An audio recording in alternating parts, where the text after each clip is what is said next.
This shoot is 2 years old and has 5 buds.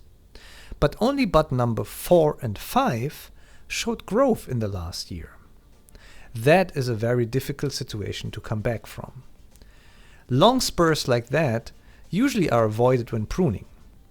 If you keep long spurs year after year, your position will grow very large. If you do want to know how to prune, please check out our webinar.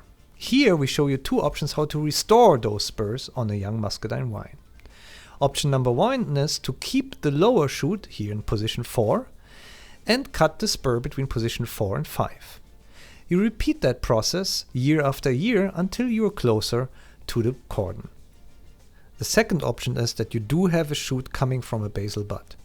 In that case, you remove the entire spur above the basal bud and keep the shoot as your new spur.